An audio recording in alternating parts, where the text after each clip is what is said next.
ಏನೊಂದು ಸನ್ಮಾನ್ಯ ಮುಖ್ಯಮಂತ್ರಿಗಳಾಗಿರುವಂತ ಸಿದ್ದರಾಮಯ್ಯನವರ 17ನೇ ಬಡ್ಜೆಟ್ ಕೇವಲ ಅವರಿಗೆ ಸಮಾಧಾನ ತಂದಿರಬಹುದು. ನಾನು 17ನೇ ಬಡ್ಜೆಟ್ ಅನ್ನ ಮಂಡಿಸ್ತಾ ಇದ್ದೀನಿ ಅಂತ ಇಡೀ ರಾಜ್ಯಕ್ಕೆ ಬಹಳ ಡಿಸಪಾಯಿಂಟಿಂಗ್ ನಿರಾದಾಯಕವಾಗಿರುವಂತಹ ಬಡ್ಜೆಟ್ ಆಗಿದೆ. ಇದು ನಾಡಿನ ಜನತೆ ಬಹಳಷ್ಟು ಅಪೇಕ್ಷೆ ಇತ್ತು. ಈ ಅಪೇಕ್ಷೆ ಎಲ್ಲ ನಿರಾಸೆಯಾಗಿದೆ. ಈ ಒಂದು ಬಡ್ಜೆಟ್ ಕೇವಲ 204 ಪೇಜಿನ ಬಡ್ಜೆಟ್ ಅನ್ನ ಕೊಟ್ಟಿದ್ದಾರೆ.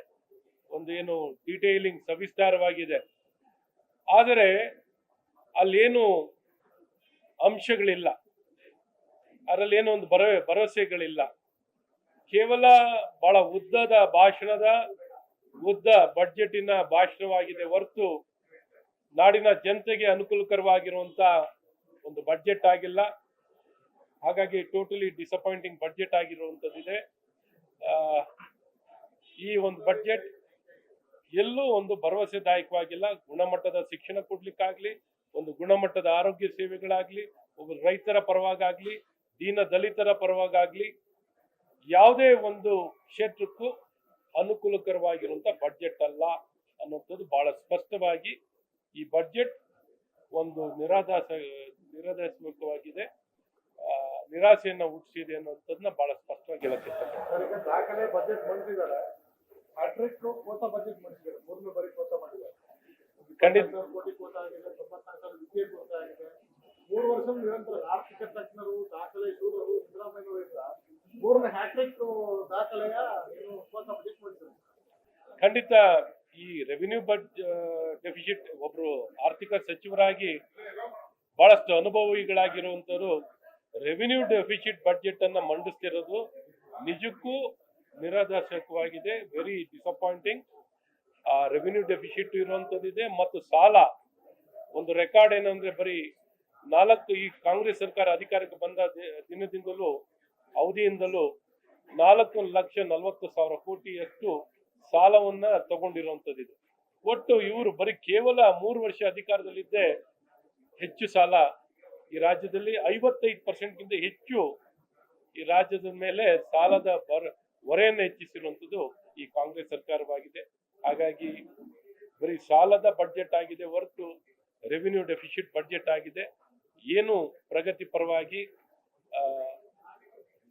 ನೋಡುವಂತ ಬಡ್ಜೆಟ್ ಆಗಿಲ್ಲ ಅನ್ನೋದು. ಗ್ಯಾರಂಟಿಗಳು ಹೊರೆಯಾಗಿದೆ.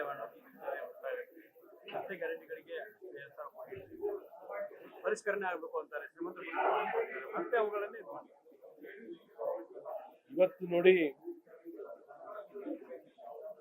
ಆಡಳಿತದಲ್ಲೂ ಈ ಸರ್ಕಾರ ಇವತ್ತು ಗ್ಯಾರಂಟಿಗಳ ಬಗ್ಗೆ ಮಾತಾಡೋದಾದರೆ ಒಂದು ಕನಿಷ್ಠ ಆರೋಗ್ಯದ ಗ್ಯಾರಂಟಿಯನ್ನು ಕೊಡ್ಲಿಕ್ಕೆ ಈ ಸರ್ಕಾರದಲ್ಲಿ ಆಗಿಲ್ಲ. ಈಗ ಖರ್ಚು ಮಾಡ್ತಿರುವಂತ ಔಷಧಿ ಮಾತ್ರೆಯನ್ನು ಒದಗಿಸ್ಲಿಕ್ಕೆ ವಿಫಲವಾಗಿರುವಂತದ್ದು ನೋಡಿ. 3 ವರ್ಷದಲ್ಲಿ ಒಂದೇ ಒಂದು ಟೆಂಡರ್ ಆಗಿಲ್ಲ ಔಷಧಿ ಮಾತ್ರೆಯನ್ನು ಕೊಡ್ಲಿಕ್ಕೆ, ಅಥವಾ ಗುಣಮಟ್ಟದ ಶಿಕ್ಷಣವನ್ನು ಕೊಡ್ಲಿಕ್ಕೂ ಸಂಪೂರ್ಣ ವಿಫಲವಾಗಿದೆ. ಕೌಶಲ್ಯತೆ ಕೊಡ್ಲಿಕ್ಕೆ ಏನ್ ಗ್ಯಾರಂಟಿ ಕೊಟ್ಟಿದ್ದಾರೆ? ಕನಿಷ್ಠ ಗುಣಮಟ್ಟದ ಶಿಕ್ಷಣ ಕೊಡ್ಲಿಕ್ಕಾಗ್ಲಿ, ಆರೋಗ್ಯ ವ್ಯವಸ್ಥೆಗಳು ಕೊಡೋದಾಗ್ಲಿ, ಉದ್ಯೋಗದ ವಿಚಾರದಲ್ಲಾಗಿರ್ಲಿ, ಅಥವಾ ಕಾನೂನು ಸುರಕ್ಷತೆಯಲ್ಲಿ ಯಾವುದು ಗ್ಯಾರಂಟಿ ಕೊಡ್ಲಿಕ್ಕೆ, ಒಂದು ಕುಡಿಯೋ ನೀರಿಂದನೂ ವಿಫಲವಾಗಿರುವಂತದ್ದು ಈ ಸರ್ಕಾರವಾಗಿದೆ.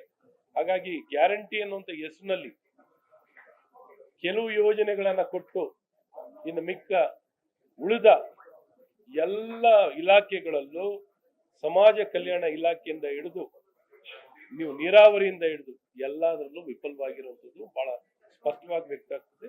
ಈವನ್ ಗ್ಯಾರಂಟಿಯಲ್ಲೂ ಏನವರು ನುಡಿದಂತೆ ನಡೀತೀನಿ ಅಂತ ಹೇಳಿದಾರಲ್ಲ, ಅದರಲ್ಲೂ ಮೋಸ ಮಾಡೋಂಥದ್ದಾಗಿದೆ. ಈ ಗೃಹಲಕ್ಷ್ಮಿ ಯೋಜನೆಯಲ್ಲಿ ಇವಾಗ ಹಣ ಕೊಡ್ತಿದ್ದ ಕೆಲವು ತಿಂಗಳುಗಳ ಹಣನೇ ಕೊಟ್ಟಿಲ್ಲ, ಅದಕ್ಕೆ ಉತ್ತರ ಇಲ್ಲ. ಸೊ ಈ ರೀತಿ ಎಲ್ಲ ಒಂದ್ ಕಡೆ ಕಡಿವಾಣ ಮಾಡೋಂಥದ್ದು, ಮೋಸ ಮಾಡೋಂಥದ್ದು, ಜನಕ್ಕೆ ಕೊಡ್ತೀನಿ ಅಂತ ಎಲ್ಲಾರ್ಗು ಕೊಡ್ತೀನಿ ಅಂತ ಹೇಳಿ ಆ ಮಾತನ್ನ ಕೊಟ್ಟಿದಂತೆ ನುಡಿದಂತೆ ನಡೆಯೋದಲ್ಲೂ ವಿಫಲವಾಗಿರದೆ ಮಾತಿಗೆ ತಪ್ಪಿರುವಂತವ್ರು ಈ ಕಾಂಗ್ರೆಸ್ ಸರ್ಕಾರ. ಮೊಬೈಲ್ ಬ್ಯಾನ್ ಸಾಮಾಜಿಕ ಅಲಾ ಒಂದು 50-100 ಕೋಟಿ ರೂಪಾಯಿ ಯೋಜನೆ ಕೊಟ್ಟಿದ್ದಾರೆ. ಈ ಬಾರಿ ವಿಶೇಷ ಅದನ್ನ ವಿಪಕ್ಷಗಳಿಗೆ ಯಾರಿಗೂ ಸಹ ಈ ಬಾರಿ ನೋಡಿ, ಈ ಮುಂಚೆನೂ ಮಾತನ್ನು ಕೊಟ್ಟು ಭರವಸೆನ ಕೊಟ್ಟು ಅನುದಾನ ಕೊಡ್ತೀನಿ ಅಂತ ಹೇಳಿದ್ನೆ ಇನ್ನ ಕೊಟ್ಟಿಲ್ಲ. ಅದಕ್ಕೆ ಟೆಂಡರ್ ಆಗಿಲ್ಲ, ಅದಕ್ಕೆ ಬೇಕಾಗಿರುವಂತ ಬಡ್ಜೆಟ್ ಅನ್ನು ನಿಗದಿ ಮಾಡಿರುವಂತದ್ದು ಇಲ್ಲ. ಇದುವರೆಗೂ ಅದೇ ಗಲಾಟೆಗಳು.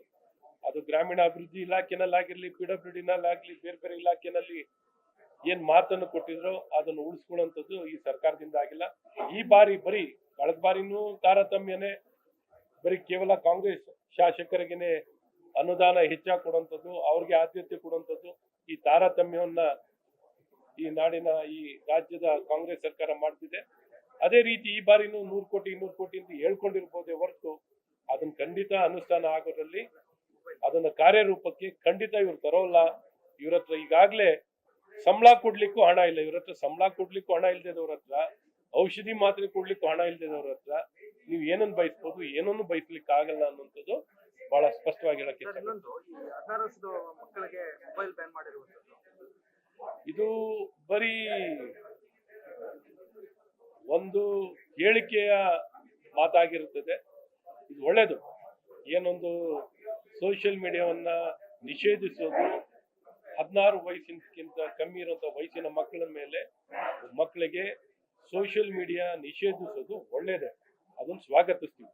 ಆದ್ರೆ ಇವರು ಕಾರ್ಯರೂಪಕ್ಕೆ ಯಾವುದನ್ನು ಇವರು ಕಾರ್ಯರೂಪಕ್ಕೆ ಬರೀ ಹೇಳಿಕೆ ಅಥವಾ ಹೆಡ್ಲೈನ್ ಸರ್ಕಾರ ಇದು ಕಾರ್ಯರೂಪಕ್ಕೆ ತರಲಿಕ್ಕೆ ಇವ್ರ ಕೈನಲ್ಲಿ ಆಗಲ್ಲ. ಆ ರೀತಿಯಾದಂತ ಕಮಿಟ್ಮೆಂಟು, ಆಸಕ್ತಿ ಮತ್ತು ಕಾಳಜಿ ಇರುವಂತದ್ದು ಈ ಸರ್ಕಾರದಲ್ಲಿ ನಾವು ಕಾಣಲ್ಲ. ಬರೀ ಹೇಳಿಕೆ ಸರ್ಕಾರವಾಗಿದೆ ಅನ್ನುವಂತ